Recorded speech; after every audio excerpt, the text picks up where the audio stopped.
मेरे बच्चे, आज तुम्हें तुम्हारी माता ऐसा संदेश देने आई है जिसे सुनकर तुम्हारा जीवन खुशियों से भर जाएगा। मेरे बच्चे, जो मेरी इस संदेश को लाइक करेगा और कमेंट में जय हो माता रानी लिखेगा, उसकी सारी मनोकामनाएं, कुछ भी इच्छाएं हो, उसे स्वयं मैं पूर्ण करूंगी और मेरा आशीर्वाद तुम पर और तुम्हारे परिवार पर सदैव रहेगी। मेरे बच्चे, मैं जानती हूँ तुम्हारे मन में कोई लालच नहीं है, कोई स्वार्थ नहीं है। तुम किसी के लिए जो भी करते हो पूरे दिल से करते हो, किंतु तुम्हारी भलाई के बदले तुम्हें केवल दुख और यातनाएं ही मिली हैं। तुम जिसका भी भला करना चाहते हो वही तुम्हारा शत्रु बन जाता है, इसलिए तुम्हारा मन दुखी हो जाता है। मेरे बच्चे, यह संसार का कड़वा सत्य है।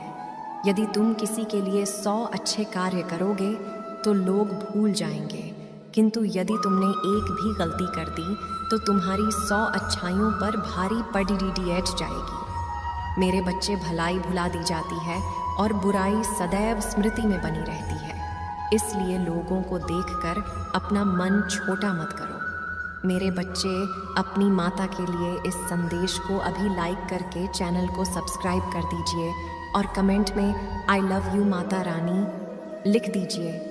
मेरे बच्चे, मैं देख रही हूँ, इसका जिम्मेदार तुम स्वयं को समझते हो। तुम्हें लगता है कि लोग तुम्हारे भोलेपन का लाभ उठा रहे हैं, इसलिए कभी कभी तुम कठोर और बुरा बनने का प्रयास करते हो, किंतु चाहकर भी तुम किसी के साथ कुछ बुरा नहीं कर सकते, क्योंकि तुम्हारा स्वभाव है प्रेम करना, भलाई करना। मेरे बच्चे, क्या हुआ यदि लोग तुम्हारे अच्छे कर्मों को नहीं देख पाते? हर किसी का जीवन भिन्न होता है, हर किसी का उद्देश्य भिन्न होता है। तुम्हारा उद्देश्य प्रेम बांटना है। मेरे बच्चे, अपनी सरलता को अपनी कमजोरी मत समझो। संसार में जल से सरल कुछ भी नहीं होता, किंतु उसका तेज बहाव बड्ढी से बड़ी चट्टान के टुकड़े कर देता है। इसलिए स्वयं को बदलने का प्रयास भी मत करो। समय आने पर लोग तुम्हें अवश्य समझेंगे, और यदि नहीं भी समझे तो भी कोई अंतर नहीं पड़ता। तुम किसी के साथ कुछ भी अच्छा करो तो बदले में कुछ पाने की आशा मत करो। किसी के बुरे बर्ताव से दुखी होकर अपना स्वभाव मत बदलो। मेरे बच्चे, अपनी माता रानी पर विश्वास है तो हाँ लिखकर इस संदेश को लाइक करके इस संदेश को शेयर कर दीजिए। मेरे बच्चे, मैं निरंतर देख रही हूँ, तुम्हारा स्वभाव उदार और प्रेम से परिपूर्ण है। तुम स्वयं दुख उठाते हो, किंतु अपने सामने किसी को दुखी नहीं देख सकते। तुम्हारे भीतर एक बालपन है। तुम्हें बेजुबानों के प्रति इतनी करुणा है कि कभी कभी तो तुम अपना भोजन भी किसी भूखे बेजुबान को खिला देते हो। मेरे बच्चे, तुम्हारा यही भोलापन मुझे सर्वाधिक प्रिय है। मेरे बच्चे, तुम्हारे में स्वार्थ, पुण्य, कर्मों का फल तुम्हें अवश्य प्राप्त होगा, किंतु उसमें अभी कुछ समय और लगेगा। मेरे बच्चे, तुम अत्यंत सीधे हो। मेरी योजना तुम्हें समझ में नहीं आती, किंतु अब अति शीघ्र तुम सब कुछ समझ जाओगे। मेरे बच्चे, तुम जो मुझसे मांग रहे हो वह तुम्हें अवश्य मिलेगा, किंतु पहले तुम अपने उत्तरदायित्व को समझ लो। मेरे बच्चे, तुम कोई साधारण व्यक्ति नहीं हो। तुम्हारे जीवन का उद्देश्य मात्र संसार के सुख दुख भोग कर अंततः मृत्यु को प्राप्त होना नहीं है। तुम्हें मैंने बहुत बड़े कार्य के लिए चुना है। मेरे बच्चे, इस संसार में अभी तुम्हें ऐसा कोई मार्ग दिखाई नहीं दे रहा है, किंतु बहुत जल्द मैं तुम्हारा मार्ग प्रशस्त करूंगी। तुम्हारा मन अभी संसार में उलझा हुआ है, किंतु शीघ्र ही तुम्हारे जीवन में एक ऐसे दिव्य घटना घटेगी जिससे तुम आध्यात्मिक मार्ग पर अग्रसर होंगे और अपने जन्म उद्देश्य की ओर बढ़ोगे। मेरे बच्चे, सच्चे मन से लिखो जय हो माता रानी। मेरे बच्चे, यदि तुम यह संदेश सुन पा रहे हो तो इसी अंत तक सुनना, क्योंकि इसमें मैं तुम्हारे परिवार के विषय में एक गंभीर बात बताने वाली हूँ जो तुम्हारे लिए जानना अत्यंत आवश्यक है। मेरे बच्चे, यह समय तुम्हारे परिवार के लिए बहुत गंभीर है। एक बड़ा संकट तुम्हारे परिवार पर आने वाला है, परंतु समय रहते उचित उपाय करके इस संकट से बचा जा सकता है। मेरे बच्चे, तुम्हारे अलावा तुम्हारे परिवार में कोई भी संकट को टाल नहीं सकता, इसलिए तुम्हें अपने परिवार की सुरक्षा स्वयं करना होगा। मेरे बच्चे, तुम्हारे परिवार के लोग झूठे मोह जाल में फंस गए हैं। कौन अपना है, कौन पराया है, कौन है हितैषी है, कौन शत्रु है, वह यह देख नहीं पा रहे हैं। अपनों की बात से अधिक बाहर वालों की बात पर विश्वास कर रहे हैं और इसी बात का फायदा उठाकर बाहर के लोग अपने चाल में कामयाब हो रहे हैं। मेरे बच्चे, दिन प्रतिदिन तुम्हारे शत्रु बरछ रहे हैं। तुमने अभी सफलता के द्वार पर कदम ही रखा है और इतने में ही तुम्हारे शत्रु तिलमिला उठे हैं। मेरे बच्चे, तुम्हारे शत्रुओं की मंशा तो तुम्हें क्षति पहुंचाने की है, परंतु तुम इतने चतुर हो कि ये तुम्हारा बाल भी बांका नहीं कर पा रहे हैं। इसलिए तुम्हारे परिवार के माध्यम से वह तुम्हें तकलीफ पहुंचाना चाहते हैं। मेरे बच्चे, जिसे कोई नहीं हरा सकता वह अपनों से हार जाता है। तुम्हारे शत्रु यह बात भली भांति जानते हैं कि तुम्हें अपने परिवार से बहुत प्रेम है, इसलिए तुम्हारे परिवार को तोड़ने के लिए वह अपनी पूरी ऊर्जा लगा रहे हैं। मेरे बच्चे, वह 3 लोग हैं जो तुम्हारे परिवार को आपस में लड़ाने का कार्य कर रहे हैं। उन्होंने अपनी हर विधा का प्रयोग कर लिया है, फिर चाहे वह तुम्हें बदनाम करने का प्रयास हो या किसी झूठे आरोप में फंसाने की कोशिश हो, किंतु उनकी हर योजना विफल हो गई है। इसलिए अब वह तुम्हारे परिवार पर काला जादू का प्रयोग कर रहे हैं। मेरे बच्चे, सबसे पहले यहाँ काला जादू तुम्हारे ऊपर किया गया है, परंतु तुम मेरे भक्त हो। तुम्हारी सकारात्मकता चारों दिशाओं में फैली हुई है। कोई भी नकारात्मक ऊर्जा तुम्हें छू भी नहीं सकती, परंतु तुम्हारे परिवार का एक सदस्य अत्यंत हठी है। उसे काला जादू पर विश्वास भी नहीं है और ना तो वह ईश्वर की भक्ति करता है, वह अपने मन का स्वामी है। उसी के कारण, उसी के माध्यम से तुम्हारे घर में नकारात्मक ऊर्जा प्रवेश कर गई है। इसी के दुष्प्रभाव से तुम्हारे परिवार का हर सदस्य पीड़ित है। मेरे बच्चे, तुम्हें अपने परिवार को बचाना है। तुम्हारे परिवार पर संकट बना हुआ है। यदि तुमने मेरे बताए गए उपायों को नहीं किया तो कोई बड़ी दुर्घटना घट सकती है। मेरे बच्चे, मंगलवार के दिन प्रातः उठकर शुद्ध होकर स्नान करो। उसके पश्चात आसन ग्रहण करके हनुमान चालीसा का पाठ करो। साथ ही 108 बार ओम हनुमते नमः का मंत्र जाप करो। यह कार्य तुम्हें निरंतर 5 मंगलवार करना है। इसके अलावा नीम के पत्तों को सुखाकर अपने घर के भीतर जला दो। यदि संभव हो तो पूरे घर को नीम के पत्तों का धुआं दिखाएं। इससे घर के सभी नकारात्मक ऊर्जा का अंत होगा और सकारात्मक ऊर्जा का आगमन होगा। परिवार का उत्पात शांत होगा और पुनः आपस में एकता स्थापित होगी। मेरे बच्चे, तुम्हारे पीठ पीछे षड्यंत्र रच रहे हैं। सावधान हो जाओ मेरे बच्चे। आज तुम जो सच जानने वाले हो उससे तुम चकित हो जाओगे। ऐसे सच तुम्हारे सामने आ जाएंगे कि तुम्हारे होश उड़ जाएंगे। मेरे प्रिय बच्चे, अपने मन को मजबूत करके इस सच को जान लो, जो व्यक्ति जैसा दिखाई देता है वैसा होता नहीं है और जो जैसा होता है वह वैसा दिखाई नहीं देता। मेरे बच्चे, ऐसा है तो हाँ, टाइप करके मुझे बताओ, फिर तुम स्वयं देखना कैसे मैं उन सभी को दंड देता हूँ। मेरे बच्चे, तुम्हारे आसपास ही ऐसे लोग हैं जिन्होंने चेहरे पर कई चेहरे लगाए हुए हैं, जो स्वयं पूरी तरीके से दलदल में फंसे हुए हैं और तुम पर दोष रोपण करते हैं। मेरे बच्चे, तुम अत्यंत सरल और सहज स्वभाव के हो। तुम्हारा हृदय अत्यंत कोमल है। तुम्हें बुराइयों से दूर और अपने पवित्र आत्मा में रहना अच्छा लगता है। तुम्हारा हृदय अत्यंत करुणा से भरा हुआ है। इसी कारण तुम सभी को नेक दिल समझते हो। यह सच है ना मेरे बच्चे कि तुम सभी को नेक दिल समझते हो? यह सच है तो लाइक करके दावा करो मेरे बच्चे।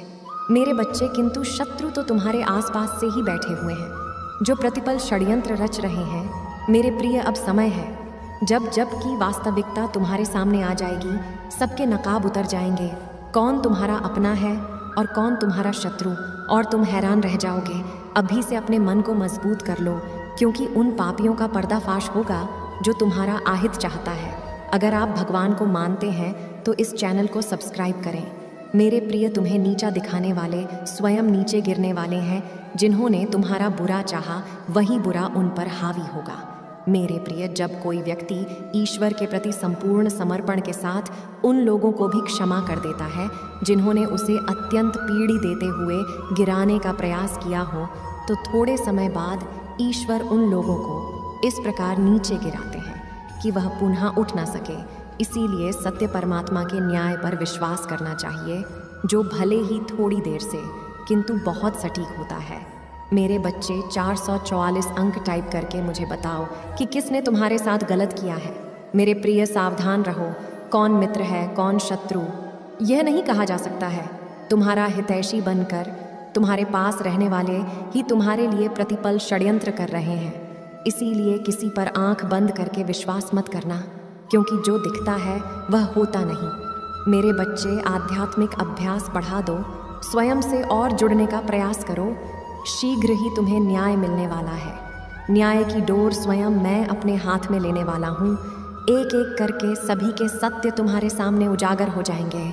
मेरे बच्चे, तुम्हें इसकी आवश्यकता है तो हाँ, टाइप करके मुझे बताओ, मैं सब देख रहा हूँ। बस तुम मुझे बताओ। मेरे बच्चे, तुमसे जुड़ो और तुमसे छुपी बातें तुम्हारे सामने आ जाएंगे। तुम्हारा बुरा चाहने वाला स्वयं दलदल में फंसे जाएगा। तुम्हारा मार्ग आध्यात्मिक है, तुम क्यों कर रहे हो वह बिल्कुल सही कर रहे हो। यह मार्ग तुम्हें मुझसे से जोड़ देगा। जो हो रहा है अभी उस पर संदेह न करो। मेरे प्रिय, कभी किसी पापी आदमी को देखा है? वह जो करता है वह सफल होता चला जाता है। तब तुम्हें संदेह होता जाता है कि हम तो धर्म से आध्यात्मिक मार्ग पर चल रहे हैं। जो भी करते हैं उसमें निष्फल हो जाते हैं, और यह पाप कर रहा है तो वह सफल होता चला जा रहा है। किंतु मेरे प्रिय, उसका सर्वनाश होना है। उसके थोड़े से पुण्य अब भी बाकी है। उन्हीं पुण्य के प्रताप से वह सफल हो रहा है, जिसके कारण है वह खूब पाप भी कर रहा है। और जिस दिन वह थोड़ा सा पुण्य भी समाप्त हो जाएगा तो पीछे का पाप और अब भी का पाप जब जुड़ेगा और यह पुण्य भी खत्म हो जाएगा तो उसका सर्वनाश होना निश्चित हो जाएगा। मेरे प्रिय, तुम पाप का मार्ग कभी भी मत चुनना। पाप का मार्ग केवल कुछ क्षण भर के लिए तुम्हें प्रसन्नता प्रदान कर पाएगा, और सच्चाई आध्यात्मिक मार्ग तुम्हें जीवन भर के लिए प्रसन्नता प्राप्त कर पाएगा, जो तुम्हें मुझसे और एक सुकून से जोड़ देगा। यदि तुम्हें मुझ पर विश्वास है तो मेरे साथ कहो, हे प्रभु, मेरा कल्याण करो, मैं आपकी शरण में हूँ। मुझे बल दे, मैं आपकी शरण में हूँ। मुझे सुरक्षा प्रदान करें, मैं आपकी शरण में हूँ। मुझे सदैव सच्चाई के मार्ग पर आगे बढ़ाते रहना। मेरे बच्चे, क्या तुम्हें इसकी आवश्यकता है तो इसे करके चैनल को सब्सक्राइब करो। मुझे पता चल जाएगा कि तुम्हें इसकी आवश्यकता है। मेरे बच्चे, पूत के पाँव पालने में ही दिख जाते हैं, ये कहावत तो तुमने सुनी ही होगी। ठीक ऐसा ही आज हुआ है। आज एक व्यक्ति का चेहरा बेनकाब हुआ है। वह व्यक्ति तुम्हारे साथ जो भी खेल रहा है उस खेल का पता चल गया है। बड़ी सफाई से जो राज उसने छुपा के रखा था, अब वह सबके सामने आ चुका है। वह एक बहुत ही धूर्त व्यक्ति है। रिश्तों को किस तरीके से फंसाया जाता है उसे यह अच्छे से पता है, और इसी कला से उसने तुम्हारे रिश्ते कड़वा बना दिया है। उसके षड्यंत्र का पता चल चुका है। वह तुम्हारे हर रिश्ते में फूट डालने की कोशिश कर रहा है ताकि तुम निराशावाद हो सको। उसने सबको ठगा है और अब वह तुम्हारे हर रिश्ते को ठगने की कोशिश कर रहा है। वह चाहता है कि तुम्हारे हर रिश्ते तुमसे दूर हो जाएं। वह तुम्हारे खिलाफ सबके मन में गलत फहमी पैदा करना चाहता। उसे अपने जज्बातों से खेलने मत दो मेरे बच्चे। वह तुम्हारे इन्हीं सब बातों का फ़ायदा उठाकर तुम्हारे बीच दरार पैदा कर रहा है। वो यह अच्छे से जानता है कि किस व्यक्ति से किस तरीके से बात करना है, और सबकी स्थिति को समझते हुए वह अपनी चाल को अंजाम दे रहा है। ऐसी बीमार मनोस्थिति वाले व्यक्तियों से तुमको दूर रखने की आवश्यकता है। तुम जिन भी लोगों को अपनी सफाई देते हो वह तुम्हें अनसुना कर देते हैं। मन से तुम बहुत ही निर्मल व्यक्ति हो। दूसरे चाहे कितनी भी गलतियां करें, तुम हर बार उन्हें माफ़ कर देते हो, और इस बार भी तुमने कुछ ऐसा ही किया है, लेकिन वह तुम्हारे इस माफ़ी के लायक नहीं है। वह कल फिर से ऐसी कोशिश करेगा और तुम्हारे रिश्ते में दरार लाने की कोशिश करेगा। अब तुम्हें निर्मल नहीं रहना है, बल्कि सख्त बनना है। तुम्हें उस दुष्ट व्यक्ति को अपना जवाब भेजना है। तुम्हें उसे बताना है कि तुम दुर्बल नहीं हो। वह तो तुम्हारी अच्छी नीयत थी, इसलिए तुम इतने समय तक चुप रहे, लेकिन अब पानी सर से ऊपर जा चुका है। और अब तुम उसे यह दिखाओगे कि उसने क्या गलतियां की है। अब अपने जवाब में तो मुझे गुरूर बनकर दिखाओगे और उसे बताओगे कि जो वह काम कर रहा है उसे उसका भला नहीं होने वाला। नकारात्मकता में पलने वाला व्यक्ति कभी भी सकारात्मक नहीं हो सकता। वह व्यक्ति जहाँ भी जाएगा अपनी नकारात्मक छाप छोड़कर ही आएगा। अब उसे मैं दंडित करूँगा। अब वो मेरे प्रकोप का भागी बनेगा। मेरे प्रकोप से उसकी नकारात्मकता खत्म हो जाएगी। उसने इस संसार को बहुत दुख दे दिए हैं और उसके दुख देने के दिन पूरे हो चुके हैं। उसने अपने पाप के घड़े को खुद ही भर लिया है। अब समय आ गया है कि उसके पाप का घड़ा फूटे और उसे सच्चाई का एहसास हो। उसे यह एहसास होगा कि उसने अभी तक जो भी कार्य किए हैं वह कितने बुरे थे। उसने कितनों की गृहस्थी बर्बाद कर दी। अब उसे पछतावे के आंसू नसीब होंगे। वह दिन रात रोएगा और अपनी करनी के लिए माफ़ी मांगेगा। लेकिन जब तक वो अपनी सज़ा को पूरा नहीं कर लेता तब तक उसे शांति नसीब नहीं होगी। अब तुम उसकी चिंता मुझ पर छोड़ दो मेरे बच्चे। अब वह मेरा कैदी है। तुम बस अपने कर्म पर ध्यान केंद्रित करो। तुम्हें इस संसार को बहुत कुछ सिखाना है, जिसके लिए तुम्हारा शांत मन होना बहुत आवश्यक है। तुम अपने जीवन के हर श्रृंखला में निपुण हो और तुम्हें इसी निपुणता को और आगे पहुंचाना है। मेरा आशीर्वाद सदैव तुम्हारे साथ ही मेरे बच्चे। तुम अपनी मंजिल के शिखर तक अवश्य पहुंचेंगे। मेरे बच्चे, जीवन के सफ़र में कई बार ऐसे मोड़ आते हैं जहां एक पल के लिए सब कुछ ठहर सा जाता है। ऐसा लगता है जैसे सारी दुनिया चल रही है और हम रुक गए हैं। कोई रिश्ता जिसे हम अपनी दुनिया मान बैठे वह हमसे दूर हो जाता है। परिवार का कोई सदस्य इस दुनिया को छोड़कर चला जाता है, या मुसीबत का पहाड़ एक साथ टूट पड़ता है। ऐसा लगता है जिस दिशा में देखो वहाँ से मुसीबतें हमारी ओर बढ़ रही हैं। ऐसा लगता है जैसे सब कुछ खत्म